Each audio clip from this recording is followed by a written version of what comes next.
What's your favorite scary movie? Oh, come on, you know I don't watch that shit. Why not? Too scared? No, it's just what's the point? They're all the same. Some stupid killer stalking some big-breasted girl who can't act, who's always running up the stairs when she should be going out the front door. It's insulting. Kim, we're starting. Do you think you can put your phone down? I was gonna record some video, you bitch. Kim can't be bothered, everyone. We have no podcast today because Kim is going through her phone Rolodex. I was gonna put an Instagram story up of your douche hat beret face. You mean my podcasting beret? No, It's my podcasting beret. Hi, everyone. Allison, she's calling it her podcasting beret. Whoa, this is so an emergency. meta. It's an emergency. This is so meta right now. I am being recorded talking to my cousin while we're recording this podcast, which is, it's so appropriate that it's so meta because I look so intellectual in this beret. I want you to die. Are we going to say hello? Yeah. Hi, everyone. Hello. We're on episode 24. or I think it's 23. I think I'm right. Well, Eric, you'll edit whichever one of us was correct. Well, or maybe cheers. you won't. Cheers.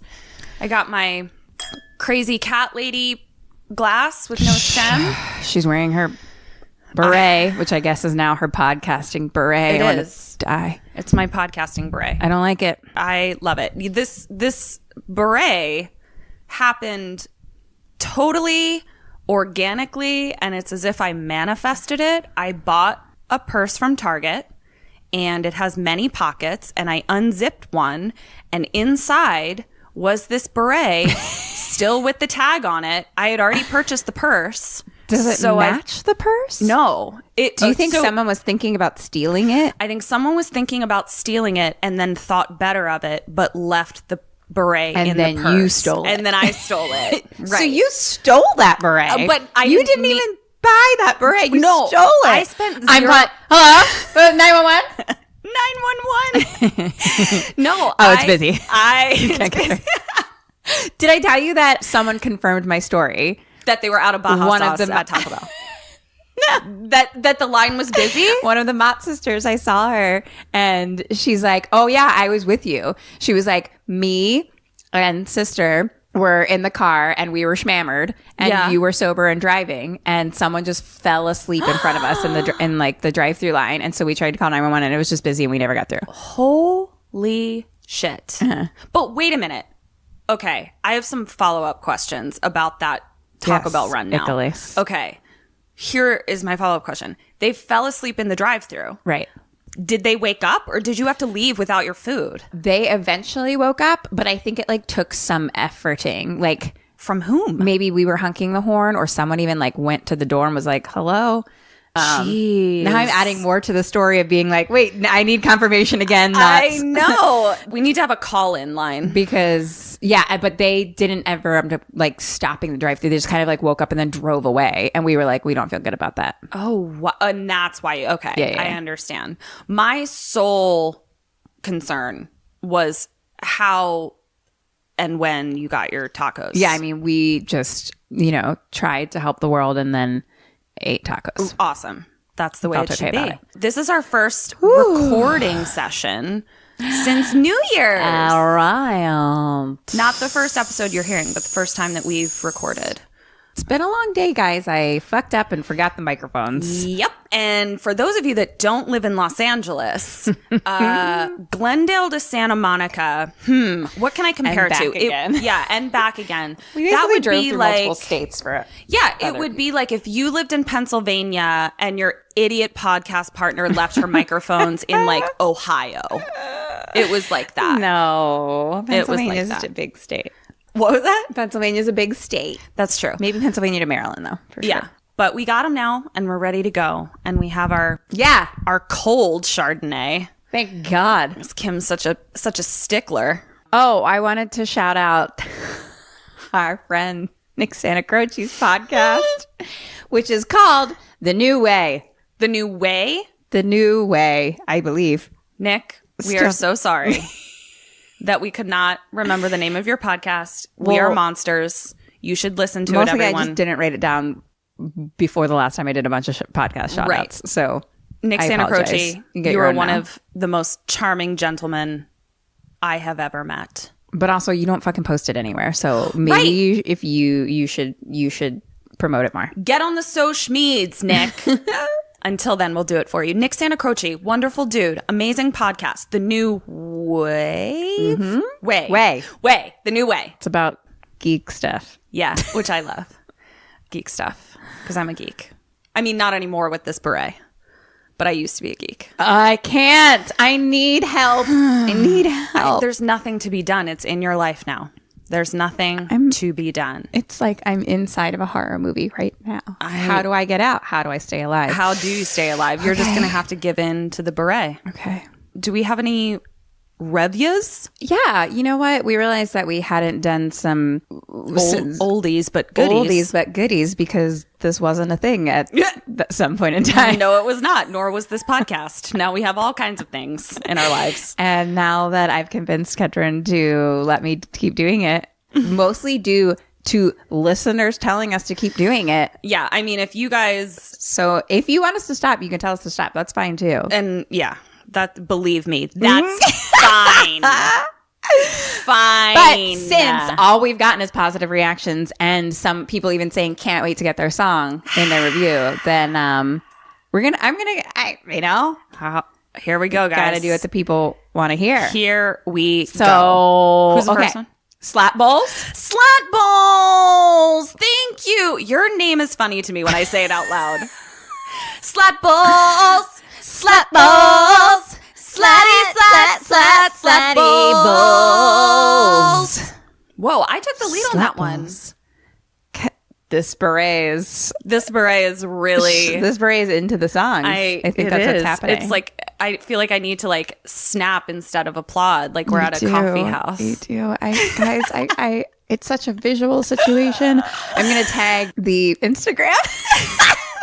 So my cousin was so appalled by the excellence of this beret that she secretly started an Instagram called The Sudden Beret without my permission, using my image. So funny. And it's correct. It's spot on. It's uncomfortable. We all have so many feelings about it. It's therapeutic. She just needed it's a form of therapy, to Ketrin. Get it out there. I know. But you know what, guys? It's not going away. It's here to stay. At least the beret likes the sudden beret. Oh, and apparently I just did slam poetry. Ew. Take it fucking off, I Ketrin. just did slam poetry. Never. So what's our next review that we're singing? Mel 1202. 1202 or 1202. 1202. Ready? You start. No, I only have the song that we just sang in my head. Right, all right, I got it.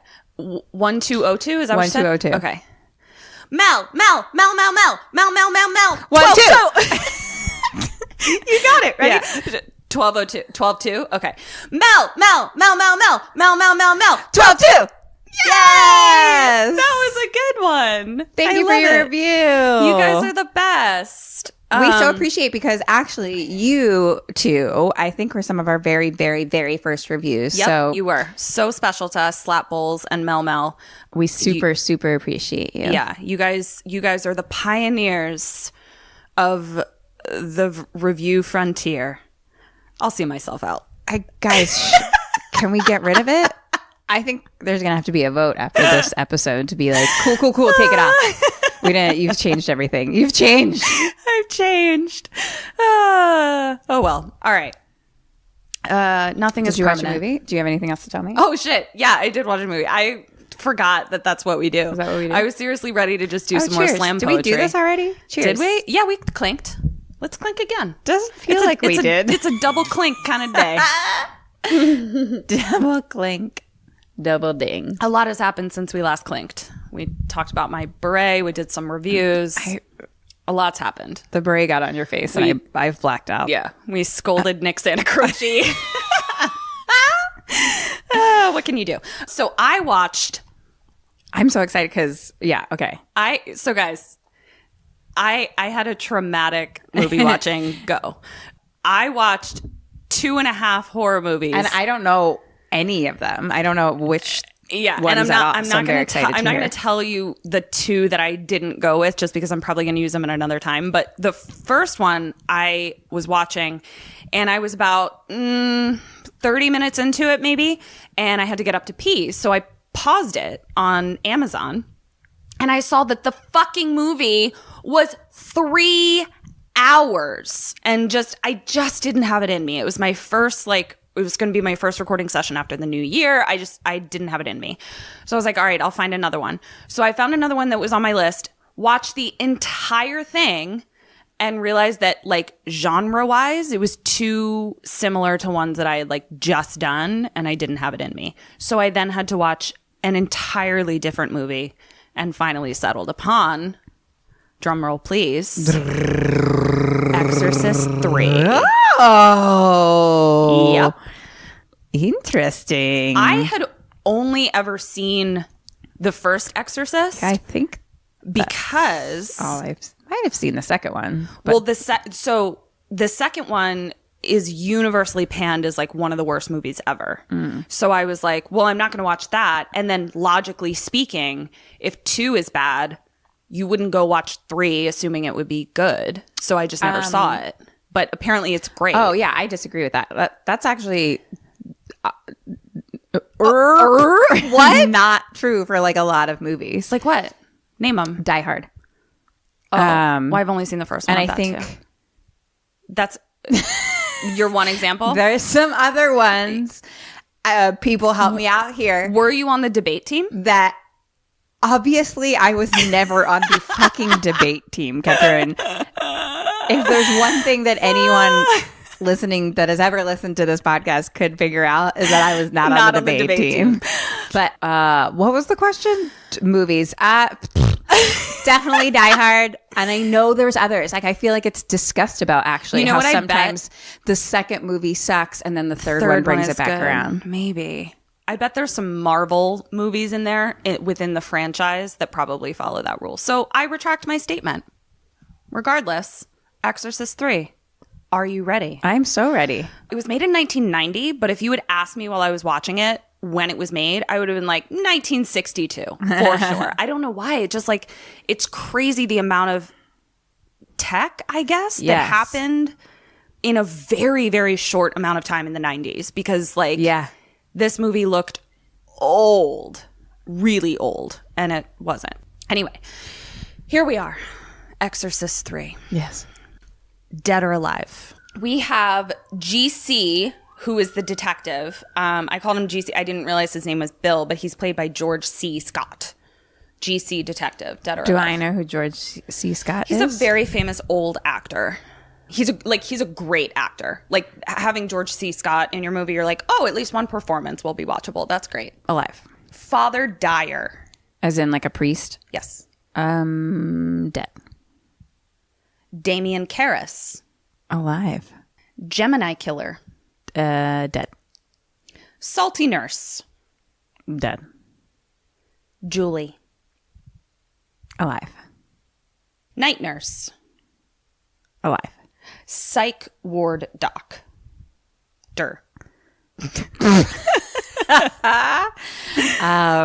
Alive. Okay. Crazy Radio Lady. Dead. Father Caravan, spelled with a K. That will be important later. Also, it's not caravan, but if it was, it would be spelled with a K. Alive. Okay. Great. Exorcist 3. We open on a beautiful Georgetown morning in 1990. I've been there. Yep. We have some gentlemen who are rowing crew. Mm-hmm. So, they're on that long boat and they're like, hip, hip, hip. And we have a priest who is walking around looking kind of sad and tired. And we see that he comes upon the original stairs from Exorcist 1 and just sort of forlornly looks down at them. I've also been there. Have you been there? No. Where is it? It's in right below. It's Virginia, DC area. Is it really? Yeah. Oh, shit. No, that's cool. The Millionaire took me there. The Millionaire. God, Kim, that would have really worked out. Kim dated a millionaire. I don't think he was a millionaire at all. We were just in college, and I think he had like wasn't a college kid. Yeah, he wasn't working a minimum wage job. I mean, I think he like was doing good for himself. Yeah. But, like, oh my God, Kim, this is like news to me. I thought he was like a certified millionaire. Maybe, I don't know. He just, let's find him. It's hard to say in comparison now because now that we live in LA, I don't know. I think his name was Frank. You knew better than I, apparently. I think it was Frank. So if you were maybe a millionaire back when Kim and Kat were in college and you may have gone on some dates with a girl named Kim, please tell us if you were an actual millionaire or not. Came to see our burlesque show. Oh, he did? Oh, that's right. And I got a speeding ticket. It doesn't matter. It's like a dumb story. I mean, it's like an interesting part. It doesn't matter. I don't know why I'm telling it. I saw that he lived we had to like cross the state line, I think, to like maybe where he lived. Oh. And so you had to drive by these steps. Like, and I've seen them. That's what we were talking about. The original steps from the movie I watched. So he's at the OG stairs. Then we cut to an old guy at a desk, and he's looking at a picture of himself with a younger guy, and he says, Damien. Now, if you remember, Damien was the priest. Oh, okay, I remember. Now, so he's looking at a picture of the deceased Damien. Sort of everyone just seems kind of very sad right now. So then we cut to a church, and there's creepy Exorcist music playing as we're like looking around in this church, and the camera is showing us different things in the church. Churches are fucking terrifying. Like, there is some creepy music, fucking shit in there, and you don't realize it until there's like ominous horror movie. Yeah, I mean, shit's old with churches. It's fucking old as shit. Old and it's just like related to old things, statues, and the lighting is creepy. Yeah. So we're in a church, and all of a sudden we hear the creepy music, and a gust of wind opens the doors, blows them open. There's like fucking leaves blowing in, like it's like hurricane level winds, and we just hear, preacher. Oh my God. And then it cuts to a Jesus statue and his eyes open. Cut to POV of us walking down the street. So like the camera is walking down the street. Okay. We're seeing what the camera sees. And we see that we walk by a young boy who is holding out a rose. And then all of a sudden, we are falling down the flight of stairs. Oh, shit. So now... The flight of stairs. Okay. So now we cut... So that was all very sort of like montagey. There was not really any dialogue that led to anything other than just a montage of information that led us to feel creeped. I'm creeped. I am also creeped. So then we cut to helicopters over the lake where the boys were rowing crew. And it's intercut with a mass being given to an empty church. And we're just cutting back and forth, and we're like, what are these fucking like, it's the helicopters that are like looking for something over the lake. Okay. And they're flying really low. And then we look to the dock, and we see that there are detectives looking at a dead body under a bag. And they seem pretty upset about it. Oh, no. We don't see who it is, though. No.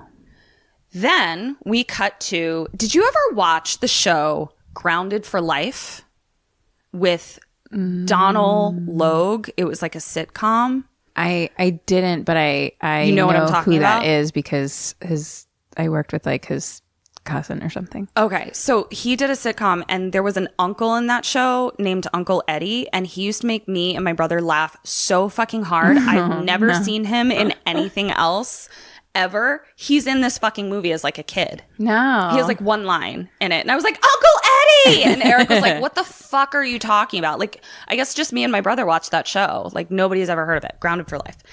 So he is like a church helper. I don't know what they're called in like the Catholic Church, but like he like an apostle. No, what are they? Oh man! Wow! Like he's like a little helper boy. Catherine just offended some Catholics. Yeah, I guess so. And like he's a boy, like a child. No, he's like a teenager. An altar boy.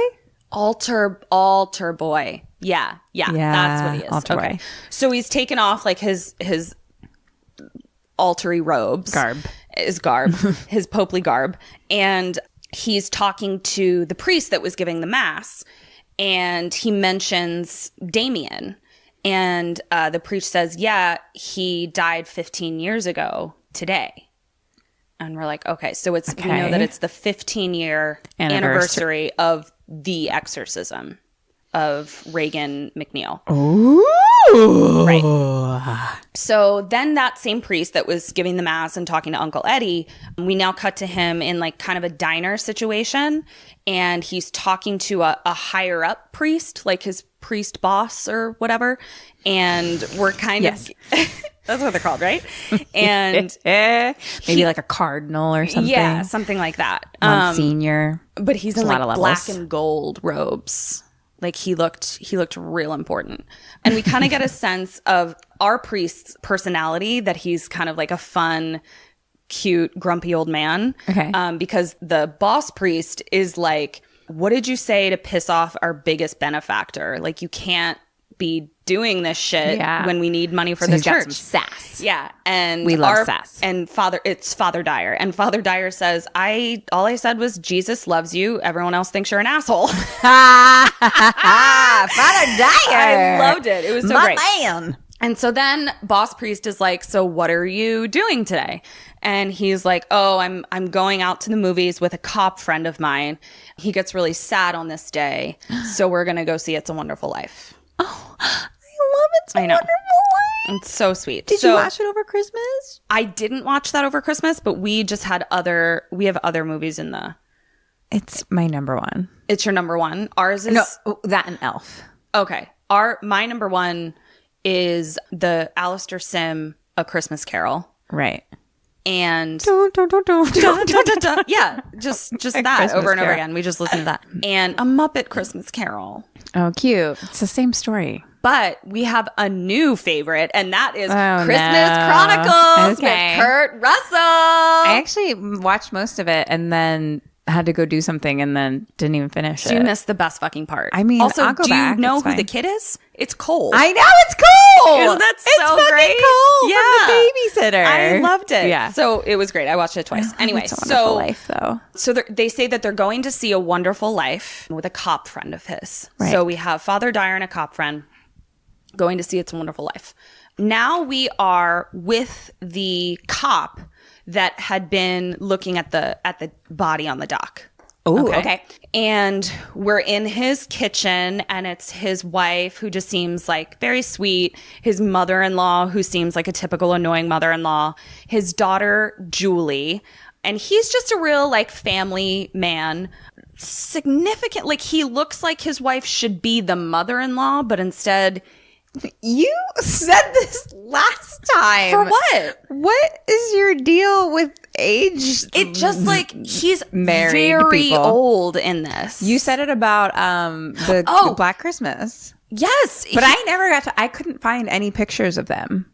I'll find it. I'll put it on Instagram. I'll show you what I'm talking about. She has like an infant daughter, and she looks like she is fully menopausal. Ageist bitch. No, I'm not, because I'm equally ageist. I'm also saying that this old dude looks like he should be married to the old lady, not the young hot wife. Anyway, his daughter Julie. I hope I can still have kids at the time you think I look like You're I can't. geriatric. I'm just kidding. So Julie is like, okay, bye, Dad. I'm off to dance class, and she's got her little like point shoes or whatever. And So they have an infant baby and a teenager? no, there's no infant baby. I was talking Wait, about who's going? Dance class? Everyone, I'm leaving. Goodbye. I quit. The infant baby is going to dance class. No, Julie, his daughter, is going to dance class. She's probably like an older teenager. I was saying the woman in Black Christmas had an infant child. About this woman. This woman looks like she could have a regular aged teenager. He looks like that should be his granddaughter. Okay. Are we? So she's a teenager. She's a teenager. She's an In old this teenager. movie, she's a teenager. Yes. It's been a long day, you guys. I'm It has been a sorry. long I feel like fucking we are day. already off shooting so much. No one knows what's happening. It's been tough. Okay, so she's like, I'm off to dance class. Now we see that GC, so that was George C. Scott, the detective. GC and Father Dyer are the two grumpy old men that are going to the Going to movies. see a movie that I love. It's a Wonderful Life. And it's funny because GC flashes his badge so he doesn't have to pay to Damn. go in. Yeah, he's great. And Father Dyer is just like, you're a dick. Like, they really are grumpy old men. Like, I would love to see a movie of like these two guys just going to movies together. So they watch the movie, and then GC is like, let's go get a bite to eat. And he's like, don't you have to get home? And he's like, no, my mother-in-law is there and she's cooking carp tonight, and there's nothing wrong with carp except she won't make it unless it's fresh. And so I've had a carp swimming in my bathtub for a week. What? Yeah, which it has nothing to do with the story. I just thought it was funny. So they go to a restaurant to talk, and they're talking theology, and they have that really cool relationship that I find really interesting when like someone who's very religious is able to have theological discussions with someone who's not. I agree. And like, and is chill about it, like has a sense of humor about it, or doesn't take it personally. Cause like one of the things that GC says to Father Dyer is like, your God's a jerk. And Father Dyer is just like, no, he isn't. You are. Like, so just like that kind of thing that I thought was fun to listen to. And he's like, do you want to talk about the boy who was killed on the dock? It's a boy. Yeah, it's a little boy. And like the father is saying, do you want to talk about it? Like, Which do you need to... it seems like they're friends, but like he also allows him to sort of unload. Yeah, I was going to say, things. it's maybe like a nice friendship to have as a cop. Yeah. Because it's like you don't want to be putting all that horror on to like... At least, like, I don't know, a lot of times this is talked about. It's like, oh, you don't want to put all that horror like on your like your spouse or something. Like, you know what I mean? But it's like you still, but then you're just shoving it all down. Yeah. And it's someone who like, as someone who a man of faith, he's probably able to sort of like process these horrible images through his faith of like, you know, everything happens for a reason. And it's like, even if you don't believe that, it's probably comforting just to hear someone else who's like positive that something good will come of this, you know? So he's like, do you want to talk about the boy that was killed at the dock? And GC is like, he was a 12-year-old boy, and someone drove two like metal, they're called ingots, but what they are is like little, they look like gold bricks, but they're metal and they're small. So like the shape of like a gold bullion brick. Okay. But they're like small and they're made of steel. Okay. And they're called ingots. And I'm like, is this What like are a they thing? used for? No idea. Apparently to stab 12-year-old boys' eyes out, because that's what they were used for. So he shoved ingots into his eyes, then cut off his head. Oh, no. It gets worse. No. Replaced it with the head of a Jesus statue. It gets worse. That was painted in blackface. Oh my god. It gets worse. What? Stop! How? I'm already dead. I can't handle anymore. He was then crucified on two oars, Oh no. like from the crew team.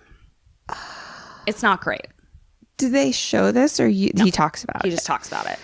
I have so many. I'm crying. Well, we don't. I'm a little crying. It was rough. I mean, I'm and upset. that's like how it was told. It was like ingots into his eyes, chopped off his head, like the blackface. I was like, that's just mean. Like it was upsetting.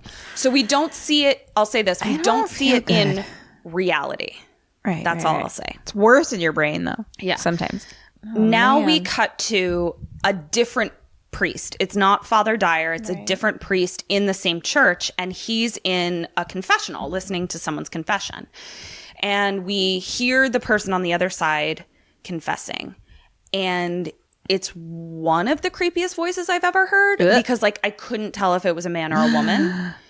And the person starts confessing. To the murder? What? To the murder? No. Hi. She starts confessing and she's like, I have a compulsion to confess, Father. And he's like, just say what you need to say. And she's like, I feel a compulsion to confess even if I step on two twigs in the shape of a cross. And he's like, it's okay. Just like say what you need to say. I'm here to listen. And she's like, well, I do have 17 little things to confess. And the voice starts confessing to 17 murders. So you were right. I just didn't want to get away. Yeah. And starts laughing maniacally. And we just see the face of the priest, like his eyes getting big and his face contorting in terror, but not a sound coming out of his mouth. Oh my God. Cut to everyone screaming and blood just pouring out of the confessional. Yeah. Oh my God. So now GC is in church investigating this murder. Oh my God. He's with the body of the priest after the confessional murder. We don't really get a ton of other information. Like, we just see him there with a bunch of cops. Yeah. Standing with the body. And we're like, okay, he's investigating this one as well. So now we're at night time. And we're in the church. And it's dark. And we just hear a... No. And we're like, what the fuck is that? And it's coming from the confessional. I don't like this at all. So the camera slowly moves over to the confessional. It's just GC in there. And he's just moving the panel back and forth, back and forth, back and forth, trying to just like get a better understanding, I'm assuming, of like how the murder happened through like a little confessional window. Right. Because there was no struggle. It was just, you know. So he's in there. And then another cop sits on the other side of the confessional and he's like, we got an autopsy. And he says, the boy who died by the dock, be prepared. This was upsetting. He was injected with a very specific drug that paralyzes you, but leaves you fully aware. No. That was done before he was crucified and before his head was cut off, obviously.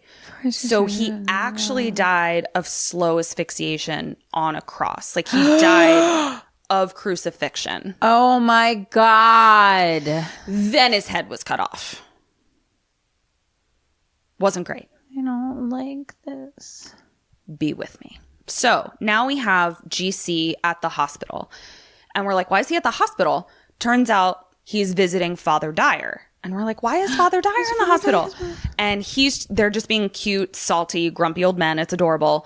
GC brought him a stuffed penguin and was like, here you go.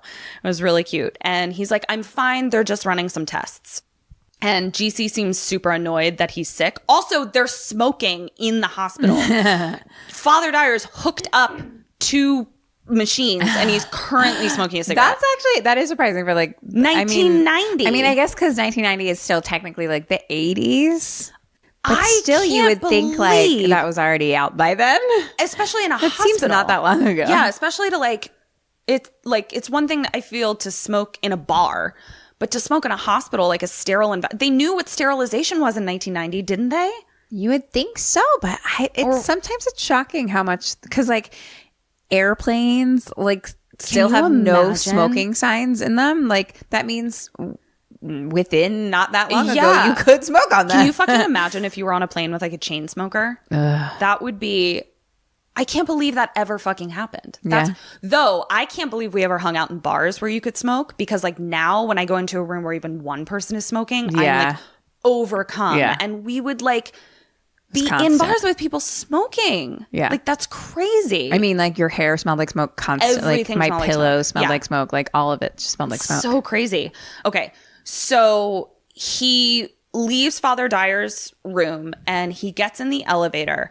And as he gets into the elevator, we see that he walks past a headless Jesus statue, but doesn't notice it. What? I'm like, it's a headless Jesus statue. Ask a question. Did you see that? He didn't see it? He didn't see it. He was standing right the fuck next to it. And it was a headless Jesus statue. I mean, I'm no detective, but I bet that head you found maybe came from that headless Jesus. This is where the line of questioning for you is going to come from. Because this is obviously like a possession movie. You know how we've talked about like there's not always a ton of choices in possession? Because it's like if the devil wants to fuck with you, I mean, the devil's going to fuck with you. So I want you to put yourself into the role of detective. for this. Oh, see? All right. Ugh. Do you need my beret for this? I fucking hate you. No. Don't detectives wear berets? I guess not really. Get out of my life, Ketrin. They wear, I'm going to get you a little Sherlock Holmes hat and we can wear them together. Get away from me, Ketrin. Go away. So, all right. So he walks by headless Jesus statue. And apparently he too went to the Nicholas Age School of Detectivery because he didn't seem to notice it. GC is then talking to the guy at forensics.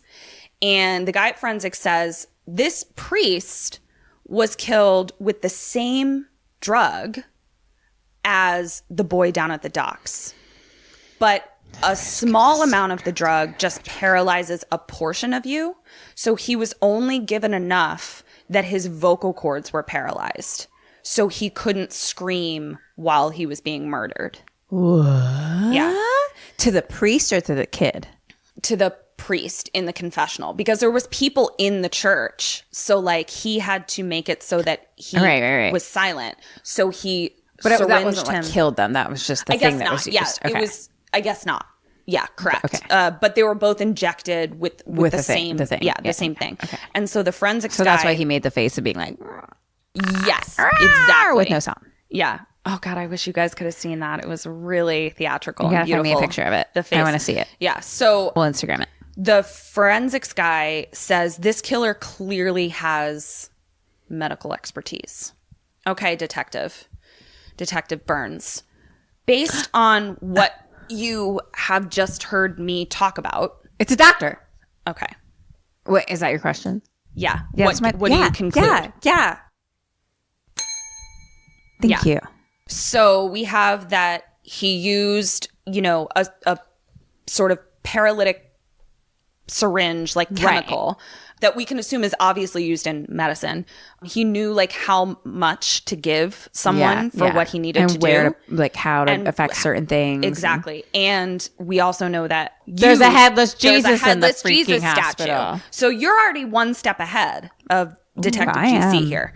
That's how I live my life. Burns. One Detective step Burns. ahead of the game, peeps. So Sammy's. I'm starting it, you guys. Is it good? Is it bad? I don't know. You tell us. it's as permanent now as my beret. Oh, God. So not permanent is what you're saying. So we So it also could be changed learn, at any time. Dear God, please. We'll see. Sammy's. So we also me. learn that the forensics dude is like, also there was something fucking weird with the prints. This is clearly the same MO, but the prints. The fingerprints. Yeah. But the prints. Not the prince, Queen Prince. I was like, the Not prince? What the prince? singer Where did of that Purple come Rain. from? No. I was thinking like Queen. Oh, okay.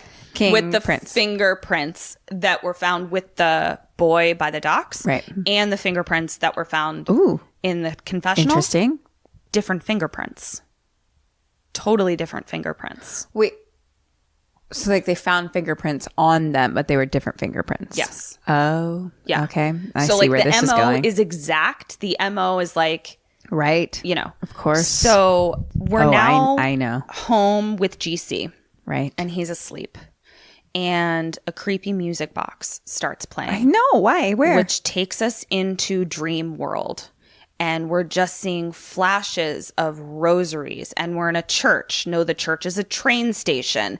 There are angels. One of the angels is Fabio. There's a train. There's also a priest. I'm not kidding. This is like the montage. It's like all of a sudden it's like Fabio with fucking angel wings. Instagramming that, It's please. so fucking great. And then there's crazy patients. And then there's a little boy that comes up to GC.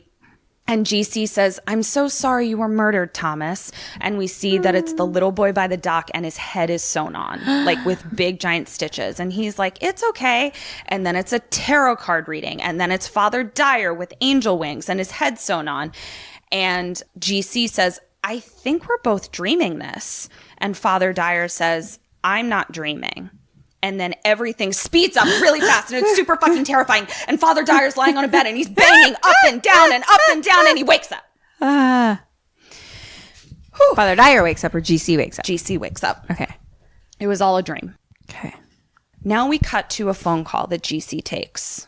He rushes to the hospital, police everywhere. And he hears another detective say, I've never seen anything like this. Oh, God. We walk into Father Dyer's room. No. They're taking pics of Father Dyer. No. The hospital room. No. There's a single rose. There's the penguin. No. The GC left him. There's a body under the sheet. No. There are all these like perfectly placed vials of a dark liquid on his nightstand. And Father Dyer looks under the blanket and is like... Wait, Father Dyer? I'm sorry. GC looks under the blanket and is like incredibly disturbed by whatever he sees under the blanket. Uh-huh. It is Father Dyer. We just don't see it. Then we see dozens of these little vials and GC says, what are these? And the other detective says, that is Father Dyer's entire blood supply. But there was not even a smudge on the jars. It was so meticulously done. What? Like there's not a drop spilled. So basically, just they took all of his blood out of him. Yes.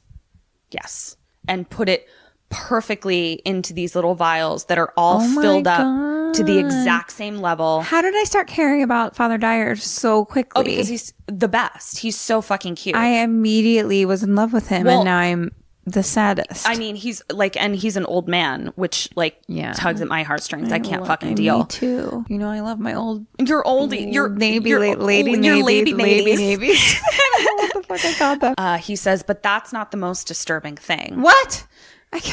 And he says, it's the message that was left.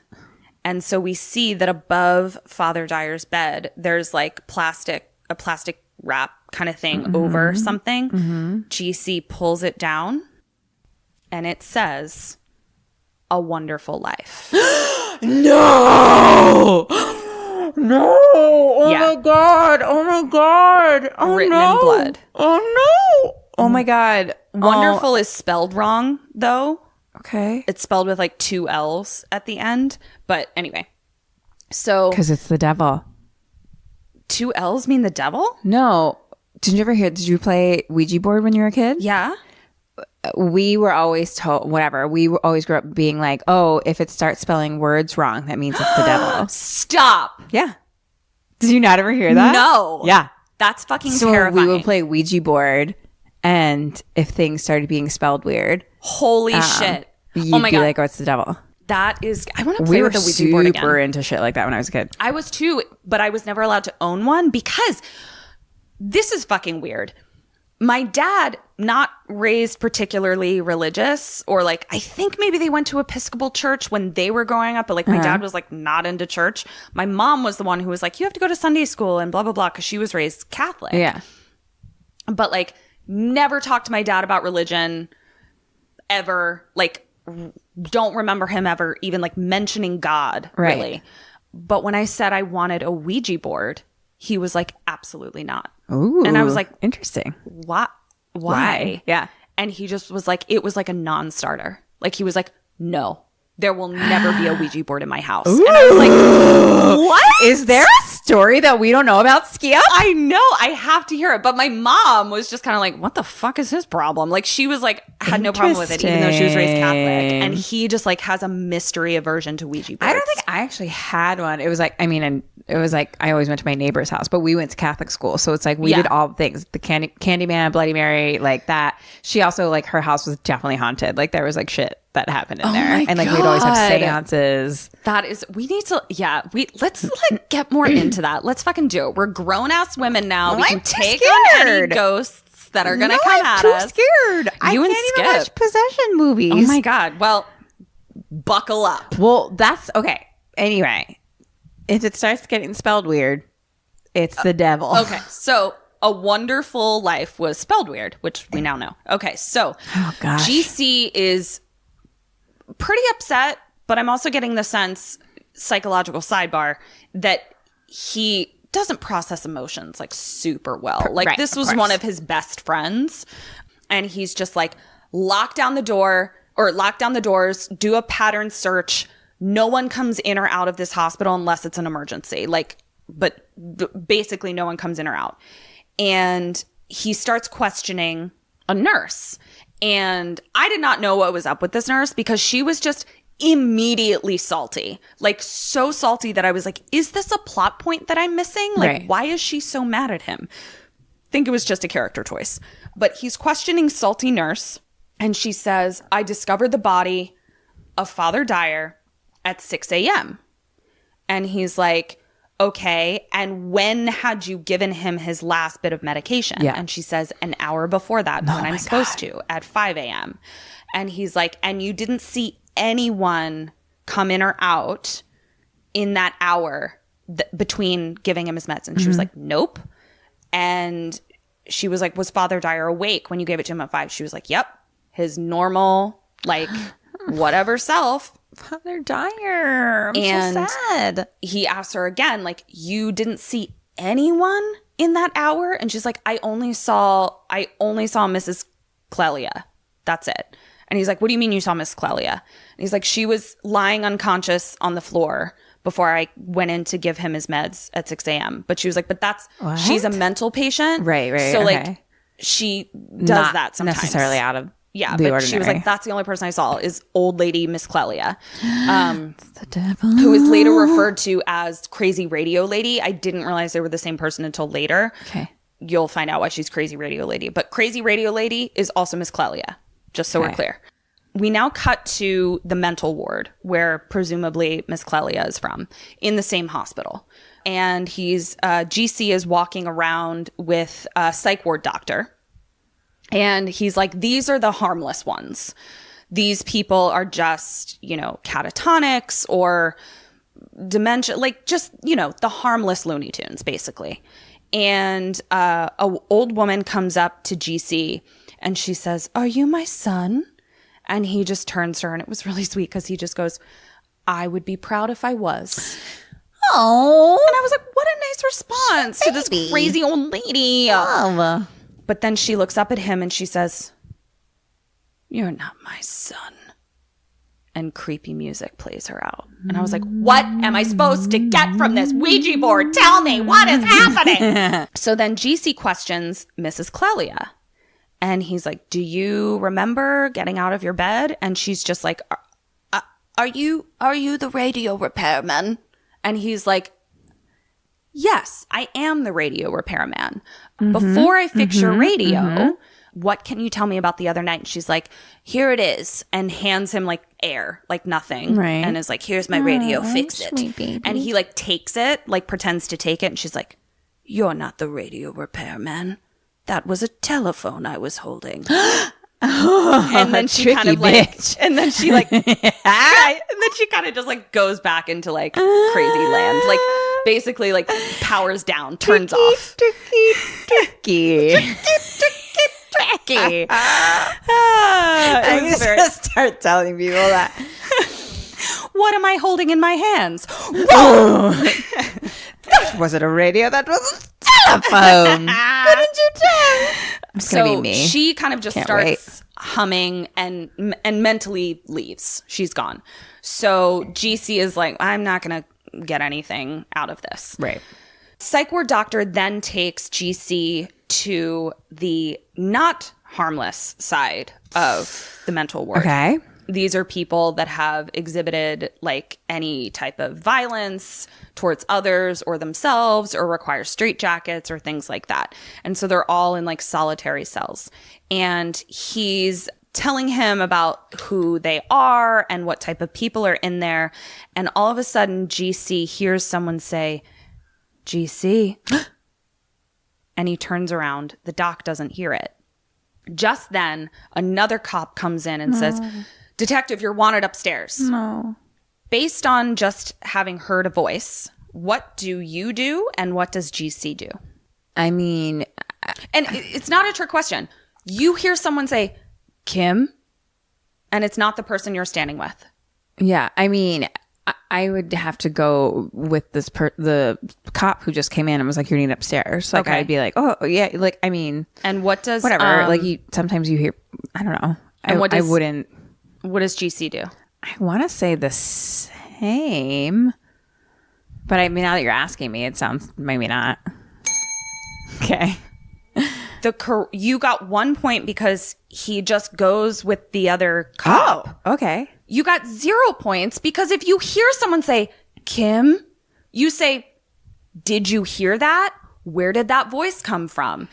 Is there someone else in the hallway?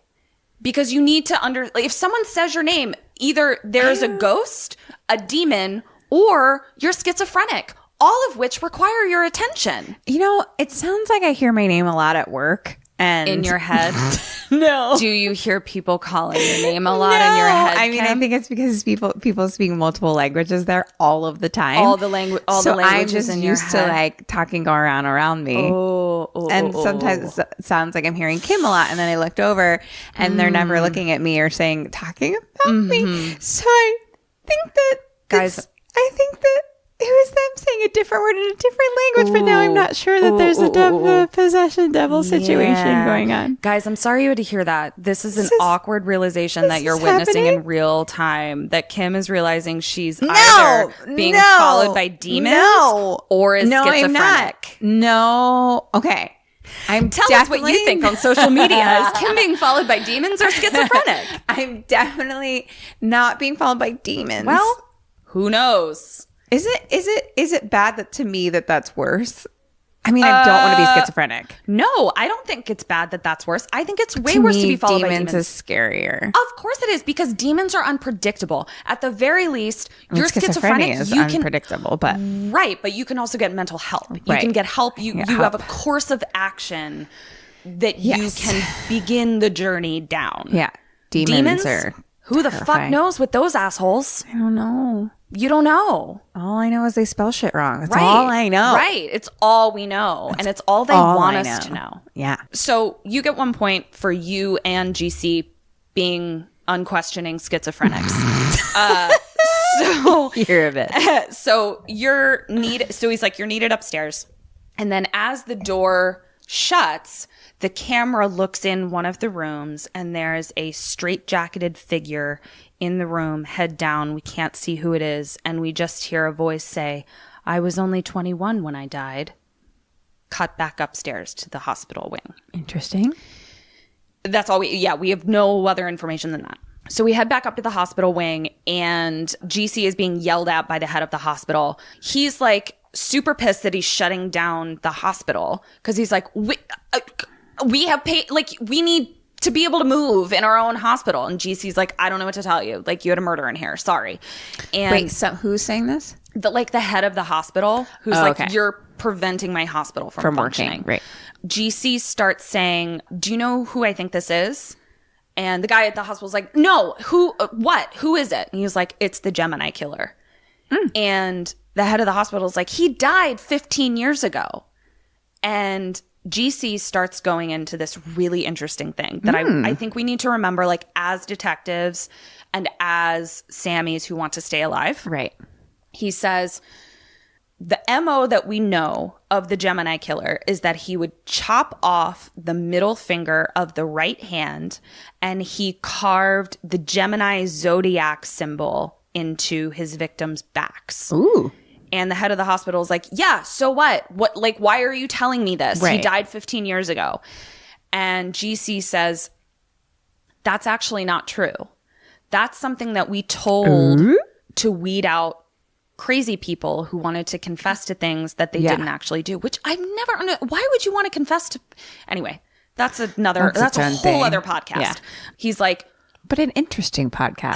If that exists, I'd like to listen to it. Let's talk about that. Let's put a pin in this, everyone, because I'm very curious about that. I'm going to do some research about false confessions because that does not make any sense to me. Yeah, I mean, I don't want to do it. I just want you to tell me of a podcast I should listen to. Oh, no, I understand. Yes, no, I understand. So he's like, what he actually did, he didn't cut off the middle finger. He cut off the index finger, and he didn't carve it into their back. He carved it into their palm.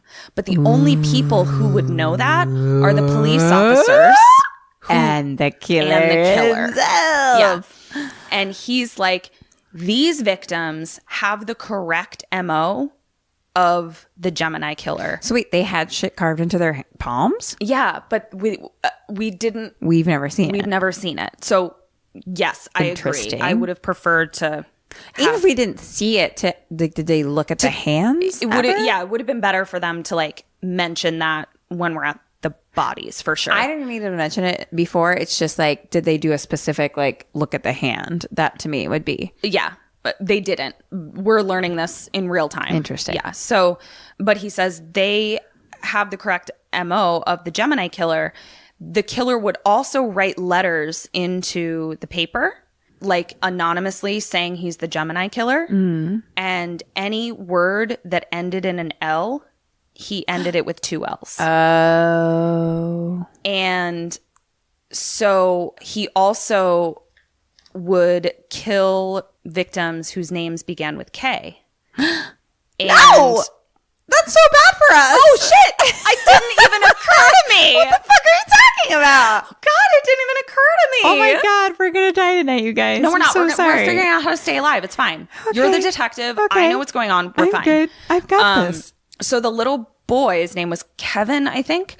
And they're like, but what about Father Dyer? And he's like, his middle name was Kevin. Oh, no. So his middle name was Kevin. Kintry. The last name of the little boy was Kintry. Okay. And Father Dyer's middle name was Kevin. So now we're in the morgue with GC, and he's talking to the mortician, mortuary, the morgue. What? No, Coroner? the coroner. Coroner, thank you. And he picks up these giant fucking cartoon scissors. They're so big. And we learn that the scissors are used to like quickly chop off parts of bodies, heads, arms, things like that. What? Like when doing autopsies and things. Yes. Oof. And he's like playing with the scissors, and he's like, it takes some real like effort to open these. And the coroner is like, yes, but they're spring loaded. So you just let go to have them clamp closed. Oh, shit. So they're like fucking intense scissors. And GC looks down at the scissors, and there's like a sticker on it with like a barcode. And he's like, what's that? And I keep saying mortuary. The coroner is like, oh, that's just It's okay. a shipping. It could be the mortuary. A mortuary. Mortuary. He's like, that's just a shipping label. And he's like, they just came in. And he's like, they're new? And he's like, yeah. And he's like, well, where are the old Where are ones? the old ones? So upon learning about the scissors missing, Gemini killer. What? Go. So what does Detective Burns do, and what does Detective GC do? I mean, finds out what happened to the old scissors. Okay, so is that Detective Burns or Both. okay? Like why? Like why were there? Why do we need new ones? Where'd the old ones go? Investigate further. Oh, that was only one ding. That was one ding because That was 2 complete dings. It wasn't even a mistake. Half ding. because it was one ding. You get one ding because correct. You go, I need to locate these missing scissors, or I need to understand why there are new scissors. The scene just cuts to the next scene. After GC says, where are the old ones? Next scene. So, yes, like, I feel like that would be, find the fucking, who decapitated the Jesus statue? Who stole the fucking scissors? I mean, in GC's defense, he doesn't know Jesus is decapitated yet. But he should, because Detective Burns saw it right away. Because I told her about it. like that Detective Burns is on top of shit. Yeah, Detective Burns is really on top of shit. Thanks for... So now we cut to GC, and he's talking to a priest in the church where Father Dyer worked. Right. It could be the boss priest. I feel like they were 2 different guys. Doesn't matter. Yeah, Whatever. Probably. He's got a big, impressive Question. popely office. Yes. Is the Father Dyer church the same as the other church Yes. that someone died in? Okay. Yes. It's the church we've already been in where we were in the confessional. Yes. Got it. Is it the same church where the beginning with the... We can assume that, but Okay. I don't know that But we're not definitively. totally sure. Okay. Yeah. So GC is talking to this other boss priest, and he's like, what's the religious connection?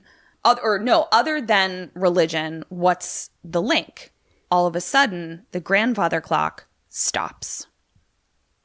Both men look over to the clock, return to conversation. And how do they notice it stops? Because like the it's like thing a weird that's thing. the pendulum that swings, Right? Oh, it just stops moving. But Yeah. they notice it. Yes. GC at the very least Interesting. notices it. So the boss priest says the connection might be the exorcism. And he's like, what exorcism? And he's like, well, the exorcism of the Reagan girl.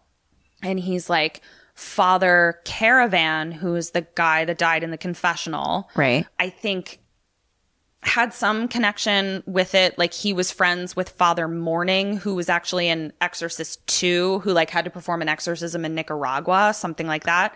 His name was Father Morning. And he's like, Caravan was with Father Morning, who also had to exorcise his demons, some shit like that.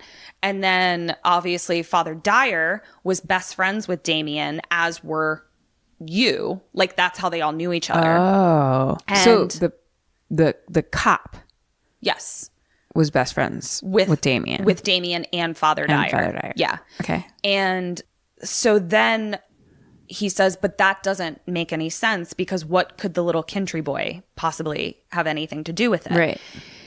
And the boss priest says, well, Damien brought in a tape of the little Reagan girl when she was speaking in tongues because he wanted Father Caravan to tell him what language it was in, I think is what it was.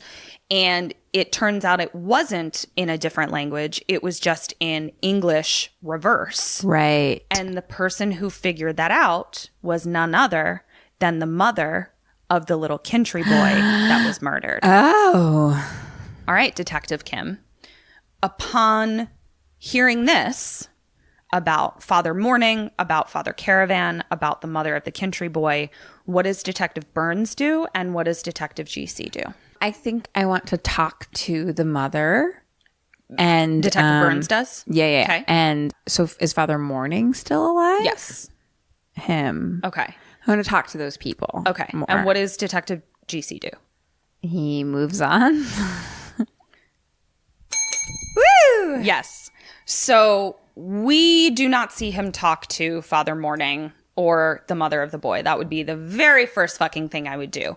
Instead, we're still in the church and he starts kind of walking around because he looks to the rectory, which is like the little place that's connected to the office of the boss pope. Right. And we That's see where the that priests live. yeah. And he sees that there's like a paper that's sort of like moving in a draft that doesn't appear to be there. So he walks to see what's blowing the paper. And as he walks in, he sees a door closing as if somebody had just been there. So he walks out that door into like the main giant hall. Mm-hmm. And all the lights are flickering, flickering. And he hears whispers in a foreign language. Oh my God. And he's looking around and all of a sudden, someone bumps into him. It's an old lady who's like, I'm just dropping off the speech for Father Who's-he what in there, who's going to give a speech about like Father Dyer and everyone dying. And she's like, but I have to get out of here, so bye. And just runs out and she's like, what's wrong with these lights? She looks up and as soon as she looks up, the lights all come back on. And so we're like, what the fuck? Like, that's fucking terrifying. But again, I just feel like Detective GC is in denial almost. Remember how I said that he like doesn't seem super in touch with his feelings? I feel like he's ignoring. Also, aren't cops not allowed to detective their people they know about? It's like bad to do. Well, I think the issue. You know what I mean when I say that, right? I didn't even question it. Knew exactly what you meant. I think at this point, I know that that is something that comes up sometimes. It doesn't appear to be an issue Yeah. here. Can't you not investigate? I like detective eyes. Is that what you said? Detective eyes. it. That doesn't appear to be an issue here. It's like his best friend, it seems. And like, it's like you can't I do get detective the people you know. I do get the sense that he Because you're too close. You're too close to it. Yeah. I do get the sense that he's like the head detective and that we're in a smallish town. Right. So I wonder if maybe that rule doesn't apply because the resources don't exist otherwise, is the sense that I'm getting. But it can't be that smallish because it's like Georgetown. Oh, yeah, I guess it is Georgetown. I don't know. Yeah, he's investigating his friend.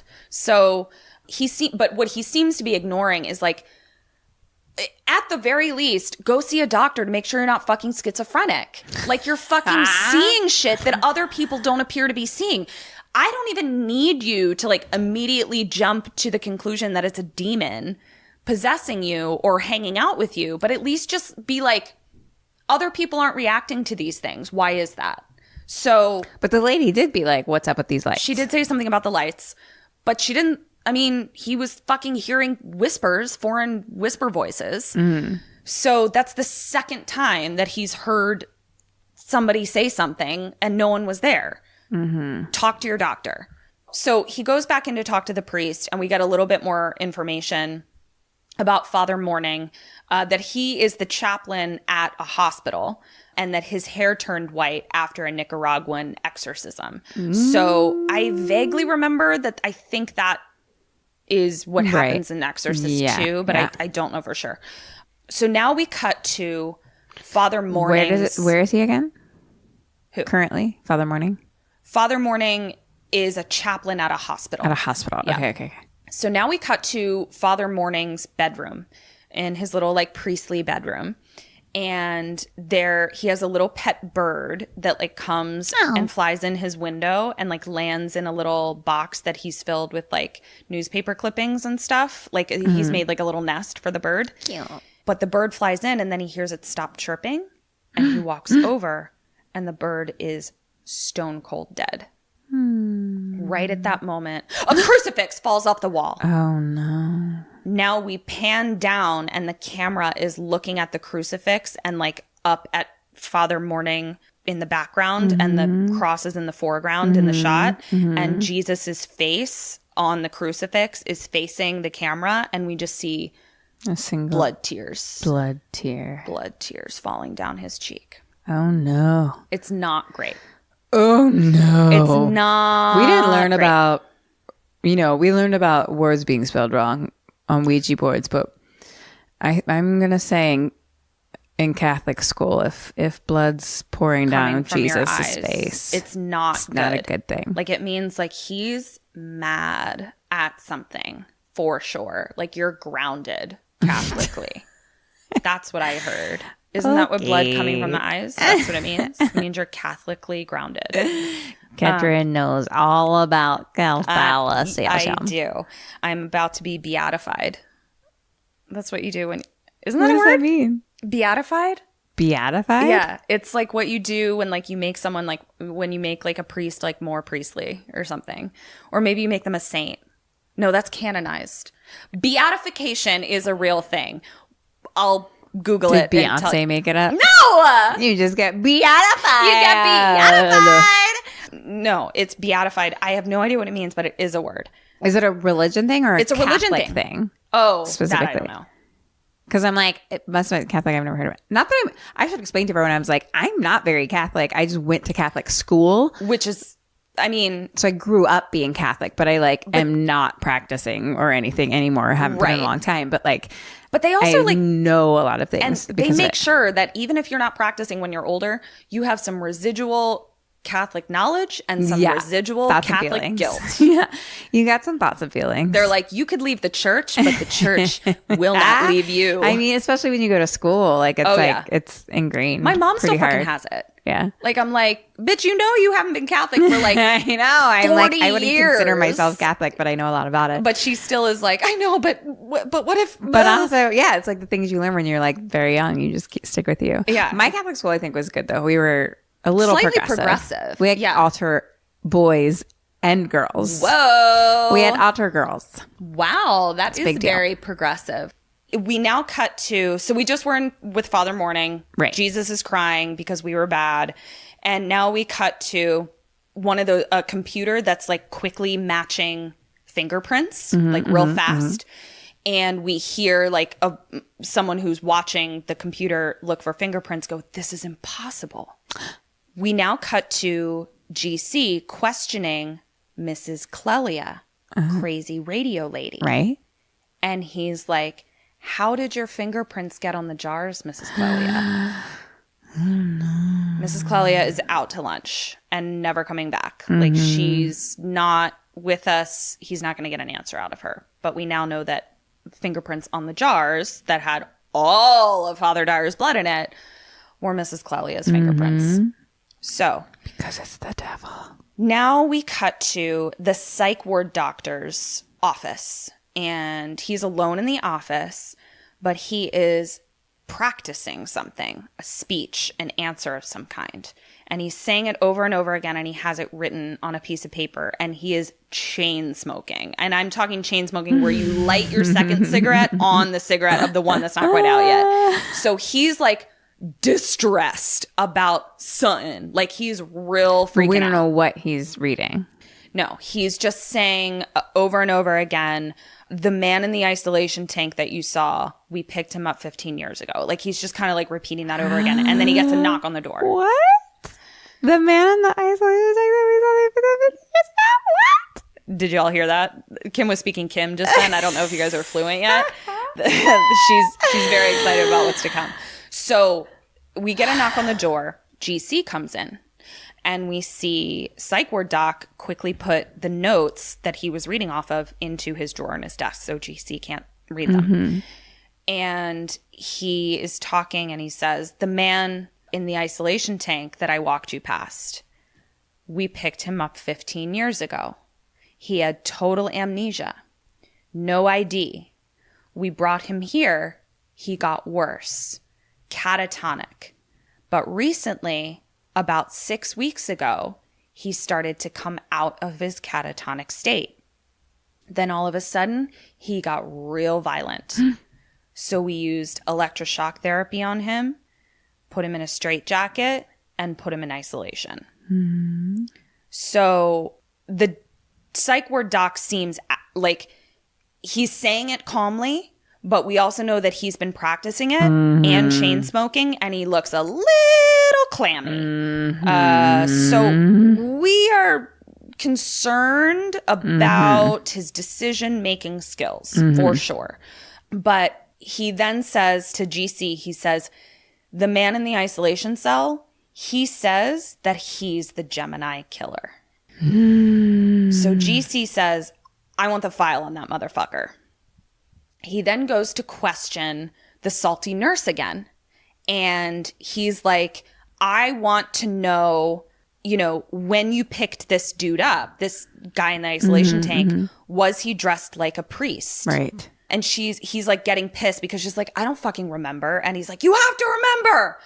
And he's walking down the hall with his like assistant cop or whatever, because he couldn't get any answers out of the salty nurse. And he kind of like stumbles, like he gets faint. And his assistant cop is like, are you okay, detective? And he's like, I watched Damien Karras die. I was there, like when he like fell down the stairs and then like died at the bottom of the stairs. Like GC was like the detective on scene. Yeah. He's like, I watched Damien Karras die, but I think the man in cell 11 is Damien Karras. Ah! Oh my God. So we now go to the cell 11 with our crazy Looney Tunes person. He's in a straitjacket and he looks like Damien Karras. Wow. He is Damien Karras. GC is talking to him super chill. And the first thing that Damien Karras, Gemini killer, says is, it's a wonderful life. Oh my God. And so GC is questioning him and he says, who are you? Gemini killer says, I am no one. I am many. And he says, are you Damien Karras? And he says, you haven't any medical records for him, have you? No tedious fingerprints? And he's like, are you Karras? And he says, I am the Gemini killer, James Veneman. And GC says, the Gemini killer is dead. And he's like, nope, not quite.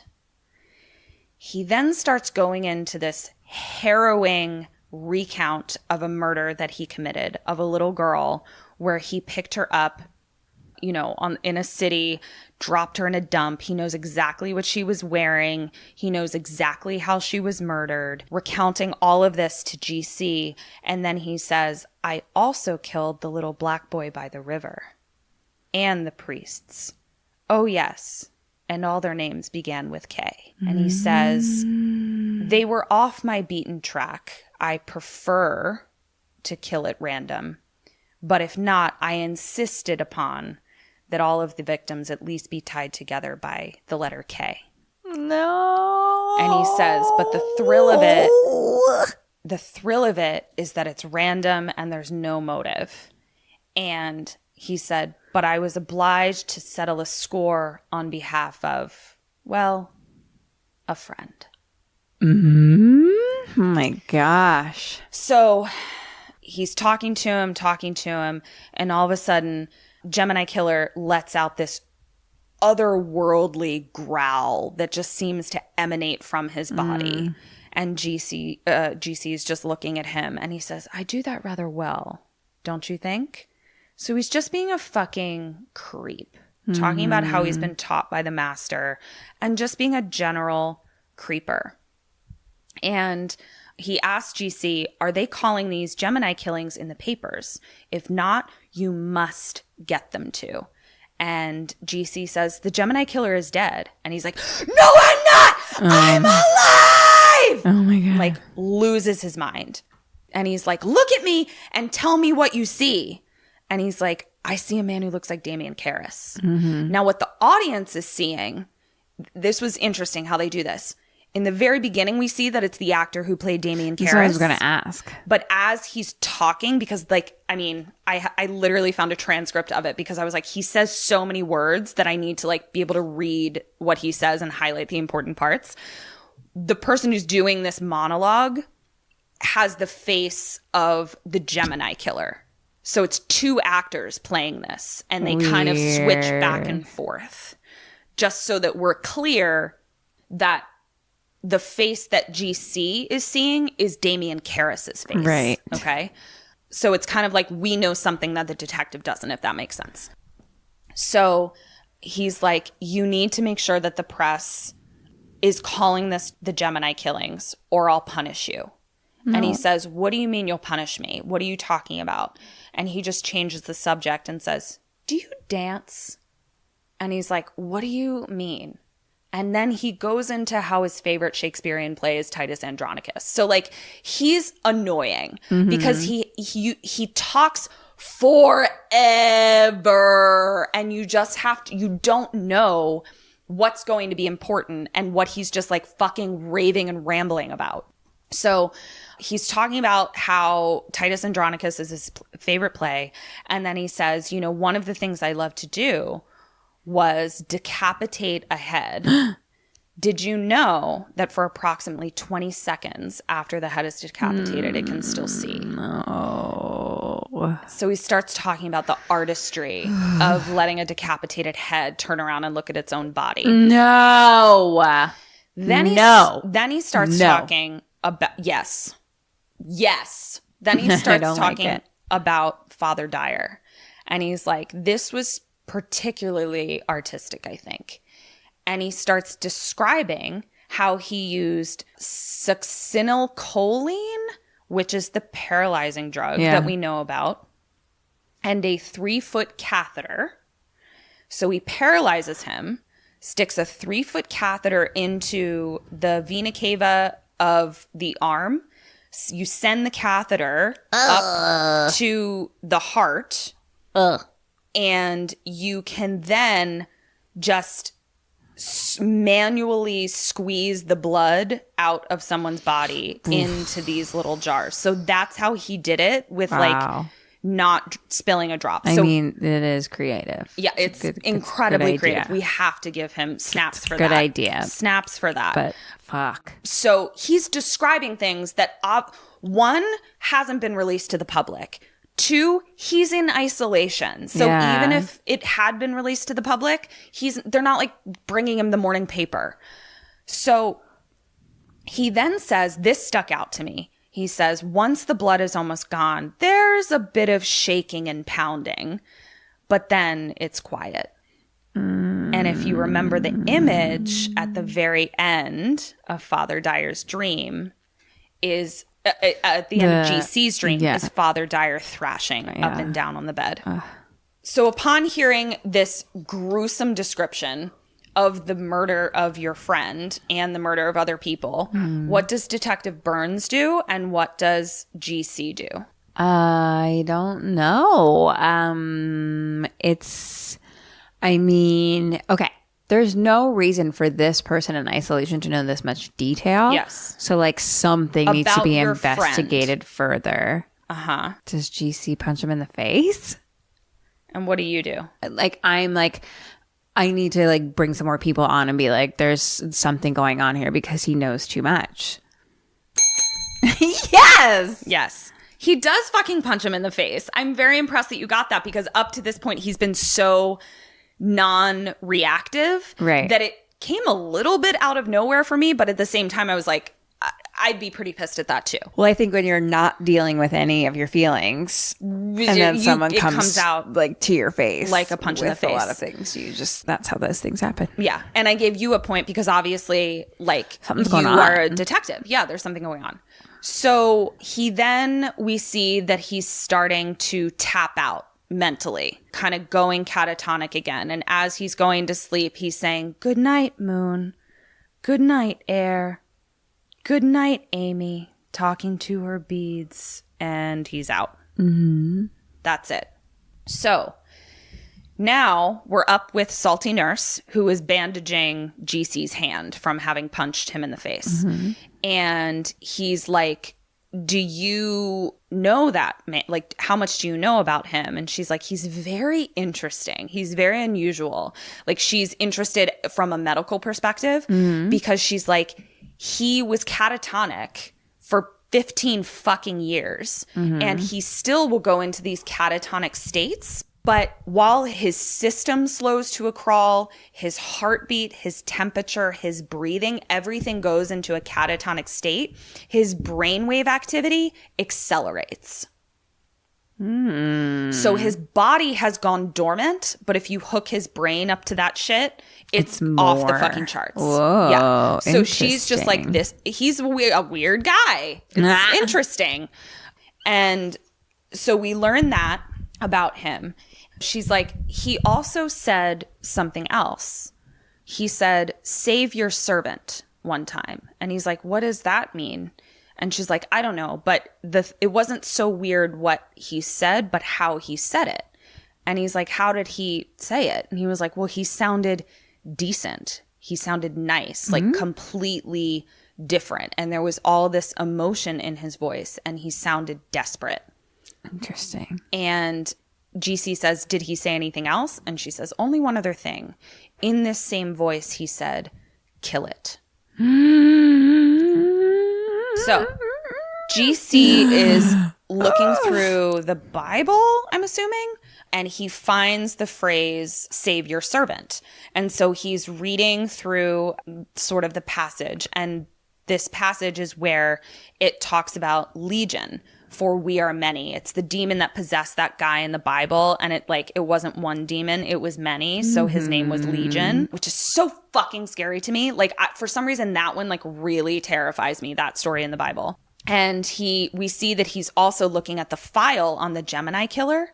And he closes it, but the audience sees the picture of the Gemini killer that was executed 15 years ago. And it's the face of the dude that was talking in the cell. What? So we are now... So we were seeing Father Damien. GC was seeing Damien's face. And then the Gemini killer that's been killed already is somehow the same face as that. Wow, so complicated. So it's super complicated. But all we know is that the things that man in the cell was repeating are unknowable to anyone other than the Gemini killer. So we now cut to a very voyeuristic scene. We're kind of looking down a hallway, and at the end of the hallway is a reception desk in the hospital. And there is a nurse there who's by herself. It's clearly like the night shift. Right. And she kind of says goodnight to the security guard, and she hears a noise coming from one of the rooms. Mm-hmm. So she goes in with her key and she walks in, and it's just like a raving lunatic mental patient who just had been making weird noises. And she was like, "Oh, I'm sorry to disturb you. I didn't know what the noise was." So she walks back to the desk, and she's all alone and she hears something else. So she goes into another room. The camera's set up in the exact same place. We're kind of several doors down the hallway, and we see at the end of the hallway is an opening with this reception desk.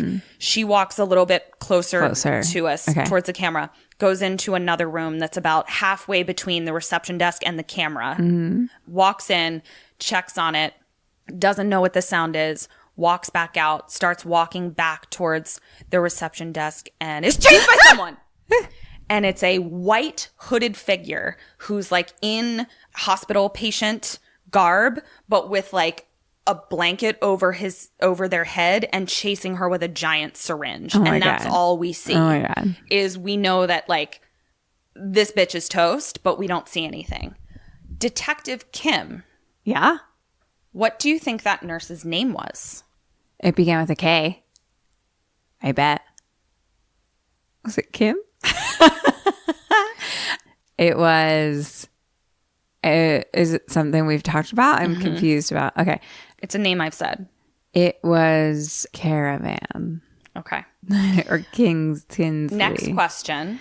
I'll give you the bells or not after this next question. What was she stuffed with? That's all I'm going to say. What was she stuffed with? Oh God. Okay. What have we talked about? What was she stuffed with? Crucifixes? I don't know. That's all I have. You get...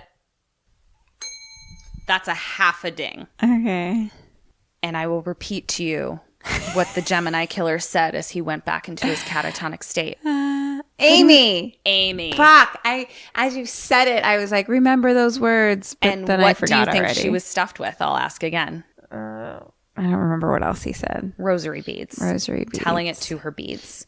So GC is now investigating the murder of Nurse Amy. And they're like, the first cop on duty says she was slit down the middle, cut open, all of her internal organs removed. Oof. And she was stuffed with rosaries. Oof. It ain't great. So we hear the salty nurse scream as GC is being told this information. And she's like, come quickly. We go into the psych doctor's office. He's dead. Oh, no. With a syringe on the table. And he's like arm up, looking like he killed himself. Right. So we're now back with GC in cell 11. And he's talking to Gemini Killer again. And he's like, this body is your friend. He's like, there was a void in the body. And without a body, I didn't like it after the electric chair. I'm just reading to you almost verbatim what he says. Wait, go back. There was a... Says, this body is your friend. Meaning the body that that you're looking at right now. He says, after I was in the electric chair, I was just in this void without a body, and I didn't like it. The master thought my work should continue. But in this body, it was for revenge. Father Karras is in here. He's with us, and he'll never get away. His pain will never stop. Father Karras? Damien Karras. Oh, okay.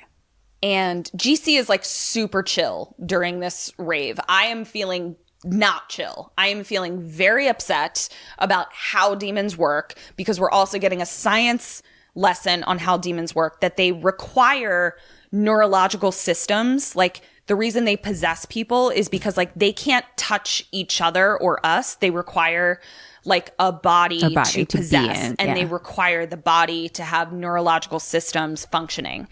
And he's like, you know, I'm a traveling man. It took me 15 years to regenerate his brain cells, because basically what he says is like he entered his body like right as he was dying, like about to die. And so once he got in there and possessed the body, he was kind of working to like unmush the brain cells but was buried in Father Karras's grave and had to fucking climb out of it. What? Which is why he was found like just wandering the streets 15 years ago.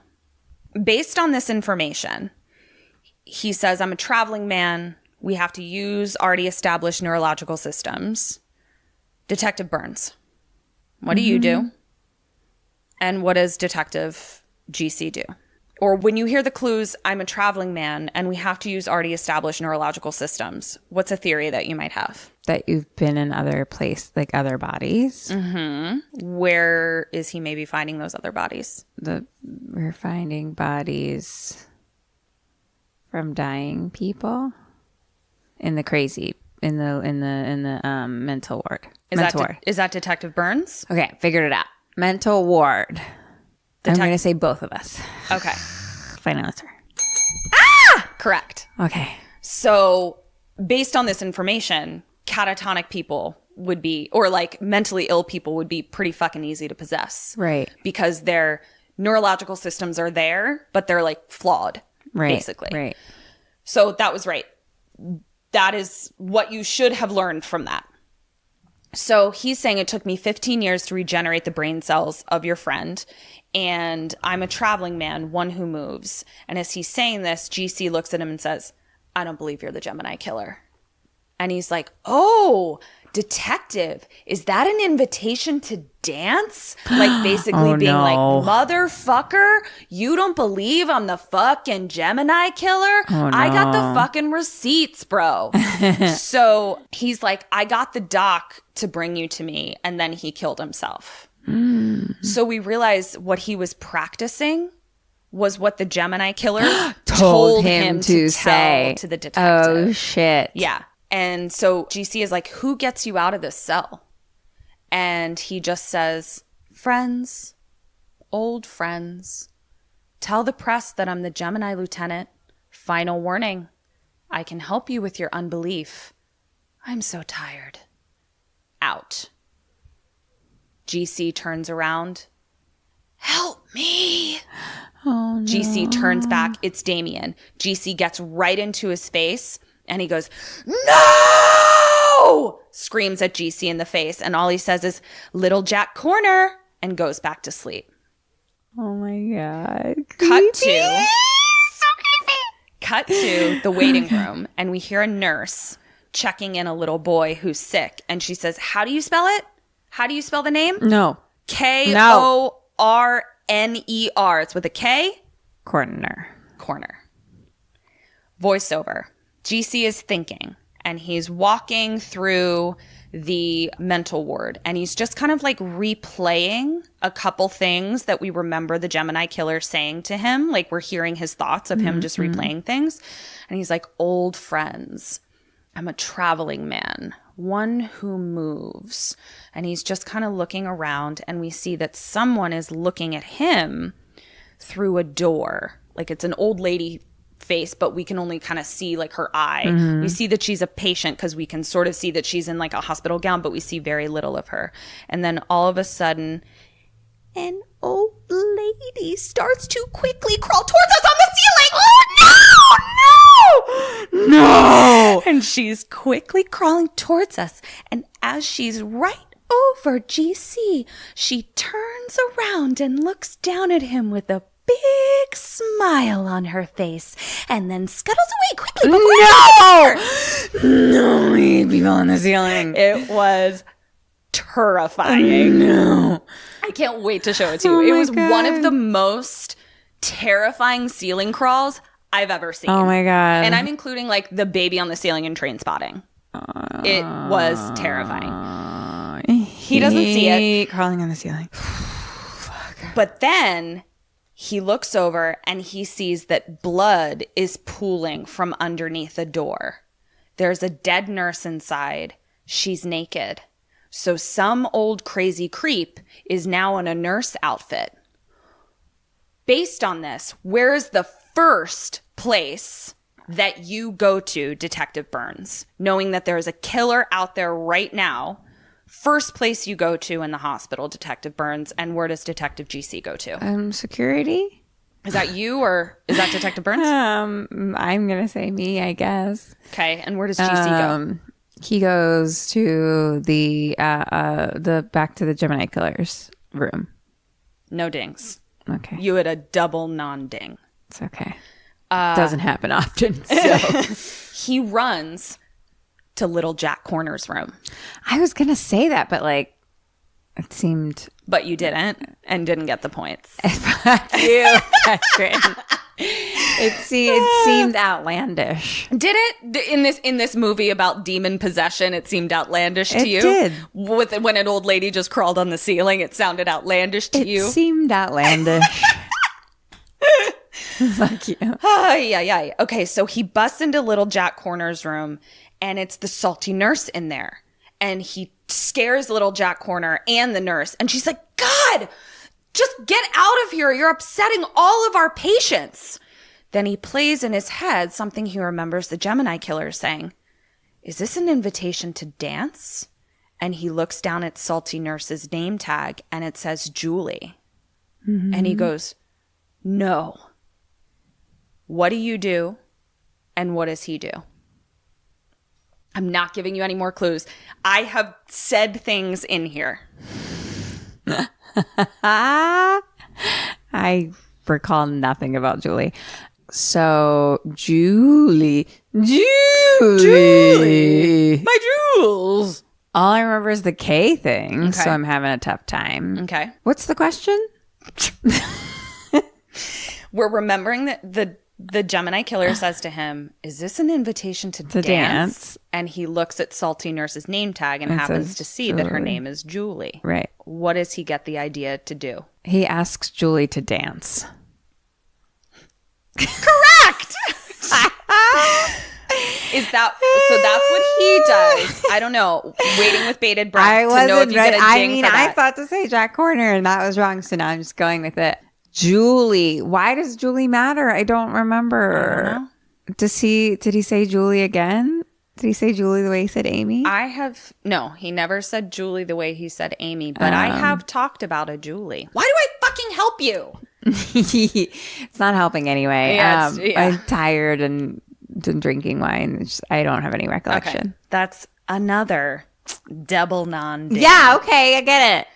So what he does, if you remember, Julie is his daughter, and she's a dancer. I don't remember that at all. Well, that's on you, isn't it, Detective Burns? I didn't even understand that Julie, that his daughter was his daughter and not the daughter from Black Christmas. I made you should have been very clear about that. Specific choice to say, bye, Julie, off to dance class. And in my head going, I hope Kim puts a pin in this. But she didn't. No, because I was like, they have an infant child. No. I didn't know what was going on at that point. Okay. Remember, I said he has a grown-up teenage child. You should have reiterated, named Julie, who's going to dance class. All right. So apparently what I need to do is just do the entire podcast twice so that schizophrenic Kim... When I'm not on board, I don't know what's happening. All right. Well, so he goes and he calls his wife. Julie! He calls his wife, and we see his wife pick up the phone. And she says, hi, Bill. Cut back to Bill. Bill's on the phone. He hears a busy signal. And he's like, oh, I can't get through.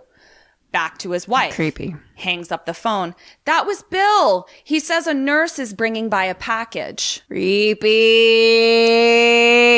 So creepy. So creepy. And Bill is GC. Yes. Okay, I'm that sorry. was Bill unclear. is GC. Again, don't know it until the end of the movie. So the entire movie, he's been GC. And I'm like, who the fuck is Bill? Like 20 minutes until the end.